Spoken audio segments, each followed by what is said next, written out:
Very good morning बच्चों।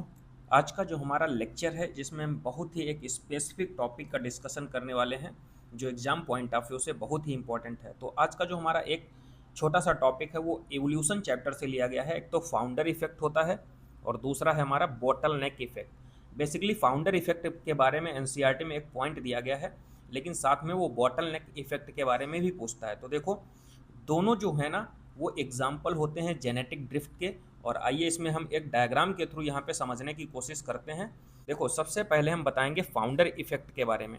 तो basically founder effect क्या होता है, जैसे कोई एक पॉपुलेशन है, यहाँ पे लार्ज पॉपुलेशन है सिंगल जियोग्राफिकल रीजन में, और यहाँ पे क्या होता है कुछ स्पीसीज जो हैं दूसरे जियोग्राफिकल रीजन पे शिफ्ट कर रही हैं, माइग्रेट कर रही हैं। बिहेवियरल चेंज की वजह से वहाँ पे न्यू पॉपुलेशन जनरेट कर रही हैं दूसरे जियोग्राफिकल रीजन पे। क्लियर? फिर से सुनिए मैंने क्या बताया है। सिंगल जियोग्राफिकल रीजन से कुछ स्पीसीज जो हैं माइग्रेट कर जा रही हैं दूसरे जियोग्राफिकल रीजन में, और उनके बिहेवियरल नेचर की वजह से वहाँ पे नई स्पीसीज का डेवलपमेंट कर ले रही हैं। क्लियर? तो यहाँ पे जो न्यू स्पीसीज होंगी ना उनको हम बोल देंगे फाउंडर स्पीसीज, और इस इफेक्ट को हम बोल देंगे फाउंडर इफेक्ट। क्लियर? अब देखो कुछ इंपॉर्टेंट पॉइंट है उनके बारे में बता दे रहे हैं। जैसे small group separated from the large population, जैसे ये स्मॉल ग्रुप देखो 3 बर्ड्स का यहाँ से माइग्रेट कर गया, पहला पॉइंट हो गया। दूसरा कह रहा है काज बाई माइग्रेशन या आइसोलेशन, माइग्रेट कर जा रहे हैं दूसरे जियोग्राफिकल रीजन पे। थर्ड पॉइंट क्या कह रहा है, न्यू पॉपुलेशन जो होगी ना यहाँ पे वो डिफरेंट एलिलिक फ्रीक्वेंसी को शो करेगा। हमने हार्डी वीनबर्ग प्रिंसिपल में एलिलिक फ्रीक्वेंसी के बारे में ऑलरेडी बता चुके हैं। नेक्स्ट यहाँ पे जेनेटिक वेरिएशन दोनों में होगा, जैसे फाउंडर इफेक्ट में भी और बॉटल नेक इफेक्ट में भी जेनेटिक वेरिएशन जो होगा वो डिक्रीज होगा। क्लियर? जैसे एग्जांपल क्या बताया है, a few bird reach an Iceland from the new population, देखो यहाँ से माइग्रेट कर रही हैं। क्लियर? अब बॉटल नेक इफेक्ट के बारे में सुनो।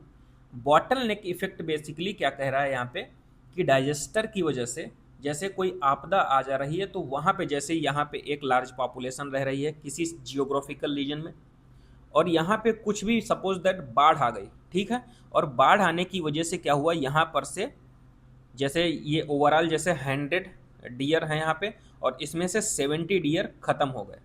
क्लियर? तो जो बचे हैं ना वो माइग्रेट कर जा रहे हैं।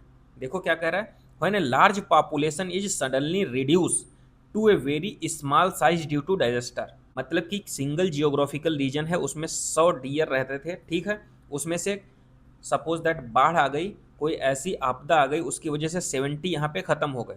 जो 30 बचे हैं ना वो न्यू पॉपुलेशन की मतलब फार्मेशन कर ले रहे हैं।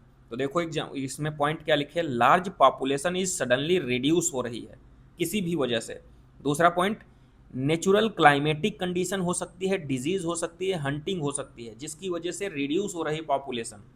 फिर यहाँ पे देखो एलिलिक फ्रीक्वेंसी डिफरेंस हो सकती है, सर्वाइविंग पॉपुलेशन में have different allylic frequency, same इसमें भी था और इसमें भी डिफरेंट एलिलिक फ्रीक्वेंसी हो सकती है।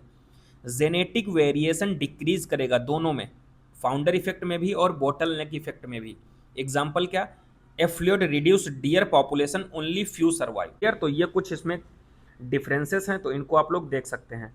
और यहाँ पे जैसे देखो क्या कह रहा है फाउंडर इफेक्ट के बारे में, few individual goes to start a new population। Clear? और बॉटल नेक इफेक्ट में few individuals survive after a कोई दैवी आपदा की वजह से। आई होप आपको ये वीडियो अच्छा लगा होगा, और ऐसे ही टॉपिक को समझने के लिए चैनल को सब्सक्राइब कीजिए और ज़्यादा से ज़्यादा लोगों में शेयर कीजिए। Thank you.